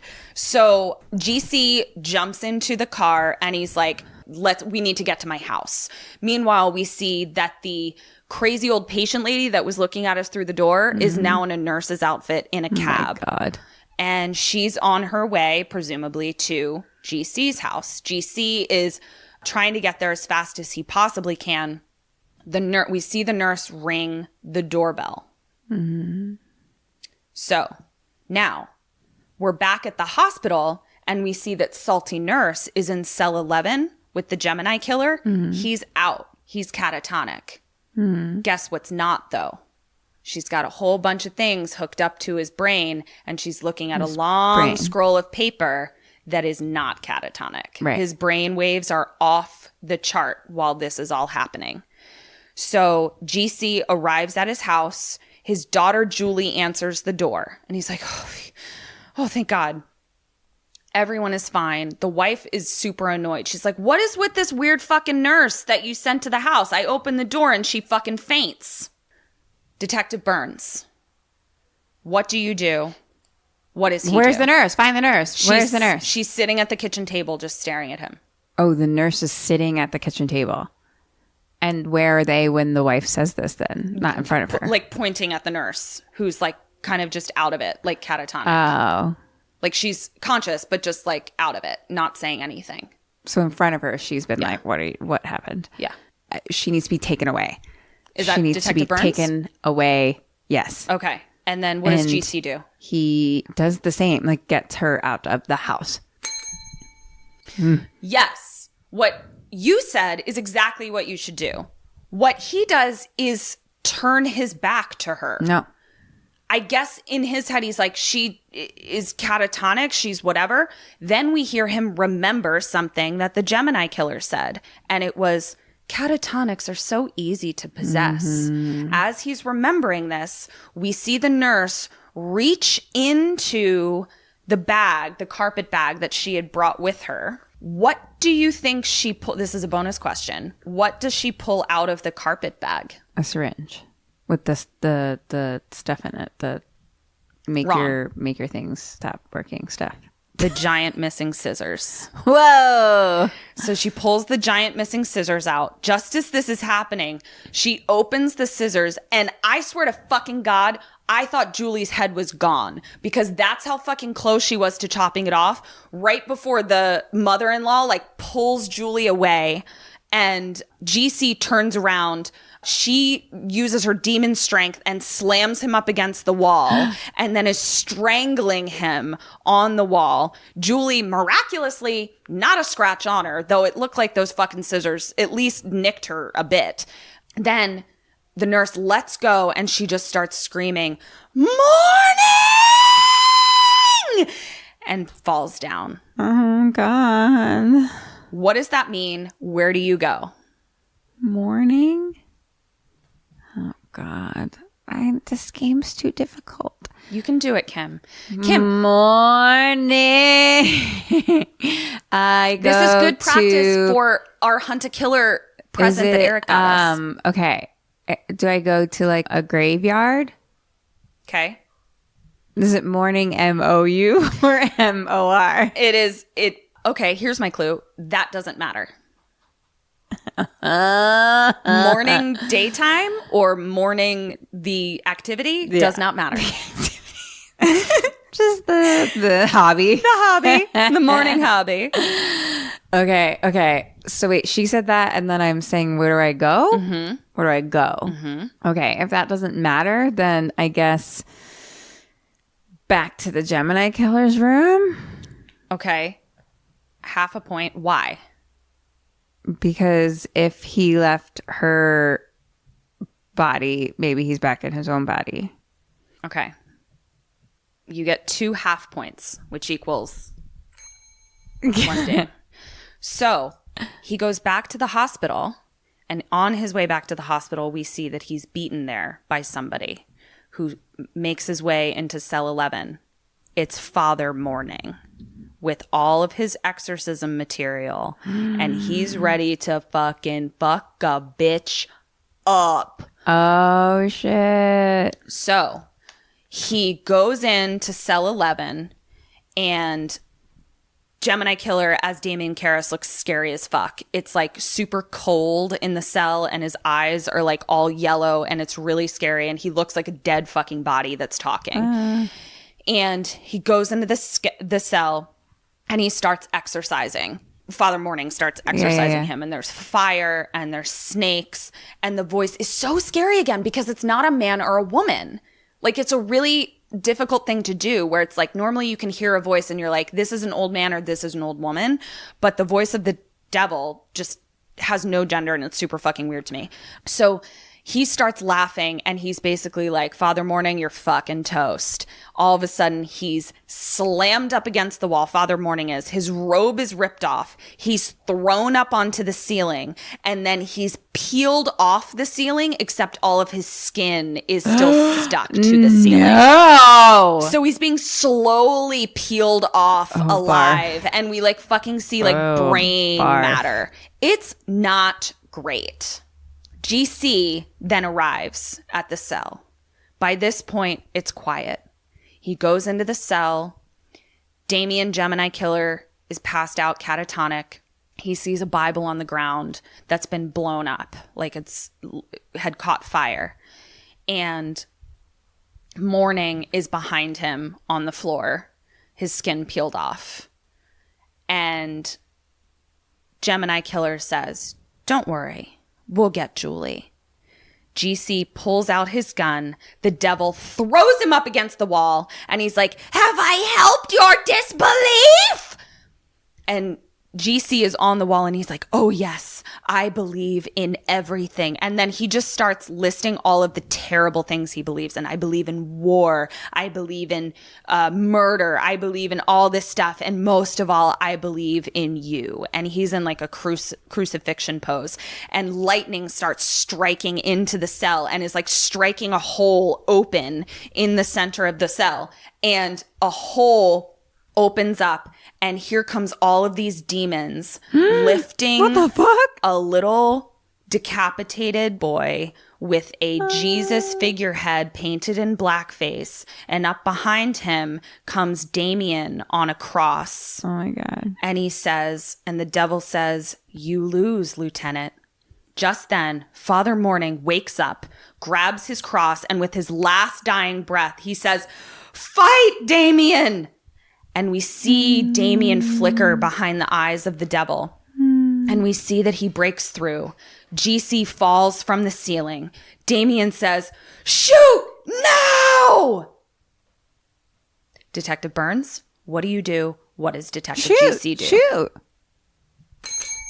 He shoots him. He's dead. Now we're at a graveyard. And we're standing with GC and his detective partner, and they're looking over a grave, and it's Damien Karras's grave. He's finally been put back in. Here's a bonus question. What day of the year in 1975 did Damien Karras die? It's a date you should know. Is it October October what, Kim? 9th? Yes, it is October 9th, you bitch. Bitch, if you did not know my birthday, I was about to lose my damn mind. But you got it. He died on October 9th, which is crazy that whole fucking exorcism took place on my birthday. Oh my gosh. It's before crazy. you were alive. Before I was alive, still. yeah, but still. So that's the end. Fucking GC killed the Gemini Killer and Damien and the devil. I mean, he didn't kill the devil, but he at least expelled him from his body. Yeah. Whew. You see why I was like, this is a doozy, Burns. This is a real doozy. I needed some food. I couldn't focus. Oh, we should order some food after this. You figure out what you want to eat. Thinking about. Ooh, which part can you not stop thinking about? Little lady crawling on the ceiling. Oh, yeah. I hate it so much. It was really bad. Picture her like crawling in. No, from, like, right Katrin, there. fuck you. Fuck you and your fucking beret. Fuck off. No, I will not picture it. I'm never going to think about it again. Okay, figure out what you want to eat while I total up your points. And we're back. How many did I get? Kim Burns, out of 33 points, you got 20 and a half points. It's okay. Burns, that's really good. Well, never mind. I mean, never mind no. then. It's terrible. You're a fucking failure. No, I mean, it's okay. I thought you did really well because I've done this was better. hard, Burns. Like, you had to be a fucking detective. No, I'm disappointed about some of the ones that I should have known, but my brain wasn't focusing. I should have hear gotten you. the Julie. It's okay. Or no, the Amy for sure. Julie, I was okay. Amy I should have gotten. We really don't encounter Julie for so much of the film. I tried to emphasize that as much as I could without giving it away. No, that I probably wouldn't have gotten, but Amy I should have gotten Sure. because I even notated it as you said it, and then I immediately forgot. Gotcha. Sure. So I think Still good. Yeah, No. as a detective, I think you did great. Thank you. Which bodes well for our Catch a Killer monthly subscription that Eric got us. I know. Which I'm very excited about. Hunt a What is Killer? it? Hunt a Catch a Killer? Killer? Hunt I don't a know. Killer. Not sure. Hunt a Killer. It's Hunt a Killer? Yeah, I'm so excited about it. So yeah, that's Exorcist 3, bitch. Wow, that was good. I like how it you. related back to the first. Yeah. Because even the end of the first one, don't they kind of like maybe be like the spirit is out and he's dying, so it might go into his body? Like they tiny referential Yes, to it maybe does- that like, could happen. It does play out in a way that you're like, that could have happened. Yeah. That totally could have been a thing that happened. Oh, cool. The only thing we don't know is that like at that exact moment, a serial killer was being executed. Like we don't know that there's a Gemini killer that's being executed at the exact same moment. Got it. But Got it. that's whatever. Who cares? Wait, now I'm confused. So it was the spirit of the killer and the devil? Yeah, basically like the devil was like, I have no body to be in, and like, you know, there's like a, you know, they pass each other in the spirit road and they're like, oh, aren't you a Gemini killer? And he's like, yeah, I just lost my body because they executed me. And he's like, I think I got a job for you. Why don't you go dive into that body that's about to die? Because I love the work that you do. Your killing is just mwah. And I think you should continue, but in this body. So it was the spirit of human serial killer. It's almost like they were like cohabitating, like they were roommates inside of Damien Karras. Okay. The devil and the Gemini and killer. the devil too. Yeah. It was like a little, Or you know, demon, whatever the multi-demon Legion. What's it called? Yeah. Yeah. So they were just like chilling in there together, Interesting. you know. Complicated, but interesting. Yeah. But you did a great job. Thank you. Thanks, everybody, for listening. As always, please subscribe and review our podcast. We are going to have some merch for you very, very soon, possibly even right now as you're listening. Mm-hmm. We are also going to have a Patreon that you will be able to sign up for soon, possibly able to sign up for it right now. Who knows? Future Kim and Kat are out there somewhere just doing their thing. This has been Kim and Kat Stay Alive. Maybe. So until next time, Stay alive.